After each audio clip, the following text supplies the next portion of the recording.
রাজধানীর সবচেয়ে বড় সরকারি হাসপাতাল ঢাকা মেডিকেল কলেজ হাসপাতালে আজ সকালে হঠাৎ করেই হাজির হন স্বাস্থ্যমন্ত্রী সরদার মোহাম্মদ সাখাওয়াত হোসেন। পূর্ব ঘোষণা ছাড়াই এই পরিদর্শনে সরাসরি সাধারণ রোগীদের সঙ্গে কথা বলেন তিনি। শোনেন নানা সমস্যা আর সংকটের কথা। সকালের ব্যস্ত সময়ে হাসপাতালের বিভিন্ন ওয়ার্ড ঘুরে দেখেন মন্ত্রী। কথা বলেন ভর্তি রোগী ও স্বজনদের সঙ্গে। রোগীর চাপ, ওষুধের সংকট, পরিচ্ছন্নতা এসব বিষয়ে সরাসরি মতামত দেন তিনি। পরিদর্শন শেষে স্বাস্থ্যমন্ত্রী বলেন, জনসংখ্যার তুলনায় ফ্যাসিলিটি কম, অনেক ডাক্তার প্রয়োজন, কিন্তু সেই সংখ্যায় নেই।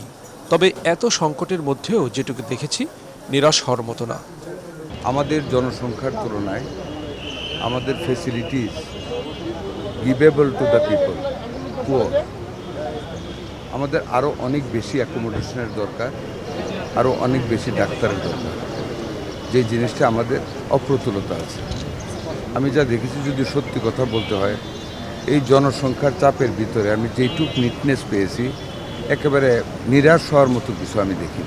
ভেরি ফ্র্যাঙ্কলি, ডাক্তার সাহেবরা আছেন, চেষ্টা করতেছেন, বাট আমাদের যেটা আমি বললাম, অপরচুনিটিজের অভাব আছে অনেক। তিনি আরও জানান, ওষুধের সাপ্লাইয়ে কিছু সংকট আছে। পরিষ্কার পরিচ্ছন্নতার দিকে আরও নজর দিতে হবে। সাধারণ মানুষের গোড়দোড়ায় স্বাস্থ্যসেবা পৌঁছে দিতে সরকার বদ্ধপরিকর। আগে যেরকম আসলেই দেখতাম শত শত তেলাপোকা দৌড়াদৌড়ি করতেছে, I didn't found that scenario today. তেলাপোকা দেখেছি, বাট সংখ্যায় কম, আরও কন্ট্রোল করতে হবে। মেডিসিন সব পাচ্ছে না রোগীরা, এটা একটা কমপ্লেন আছে।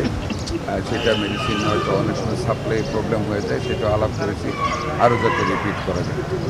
ওটিগুলি, একটা ওটি ধরেন আপনি, আমি দেখেছি এখানে ফ্যান্টাস্টিক্যালি বিউটিফুল, বাট অন্য ওটিগুলি অবস্থা আমাদের তো উন্নত মানের না। ওটিগুলিকে রিনোভেট করতে হবে। মানুষ যাতে ওটিতে ঢুকে মনটা ভালো থাকে পেশেন্টের, ওই স্ট্যান্ডার্ডে আমাদের নিয়ে যেতে হবে। তা আশা করি আমাদের সরকার, আমরা সুস্বাস্থ্যের জন্য বাংলাদেশ, আমরা এটা পালন করব। আমরা চেষ্টা করে যাচ্ছি ইনশাল্লাহ।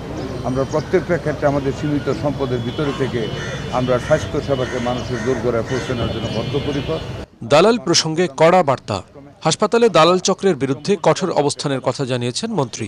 দালালদের দমন করা হবে, এ নিয়ে আমাদের গোপন পরিকল্পনা আছে। অফিস অর্ডার হয়েছে, আমরা এগুলি কঠোর হস্তে দমন করবো। আমরা এই যে আজকে আসলাম, আরও দেখবেন আসবো আমরা ইনশাল্লাহ, এগুলি দমন করে ফেলবো। ওই দালালি বন্ধ করে ফেলবো একেবারে। পরিদর্শনকে ইতিবাচকভাবে দেখছেন সাধারণ রোগীরাও। তারা বলছেন, মন্ত্রী সরাসরি এসে সমস্যা শুনেছেন, এটি ভালো উদ্যোগ। স্বাস্থ্যমন্ত্রী এসেছিলেন, উনি এসে বললেন যে আপনাকে রুগী টুগী কেমন দেখা যাচ্ছে। তা আমরা কইছি না, দেখা যাচ্ছে ভালো। তা কিন্তু আমাকেও একটু সমস্যা হচ্ছে, আমাকে দেরি পড়ে যাচ্ছে। আমাদের কি হয় না হয় এটার খোঁজ খবর নিল আর আম করে দেখা গেল যে আমরা ওষুধ বড়ি ঠিক মতন পাই কি না। স্বাস্থ্যমন্ত্রী দেখে শুনে বেড়াচ্ছে, তো ভালো লাগছে না? মনের কাছে ভালো লাগছে।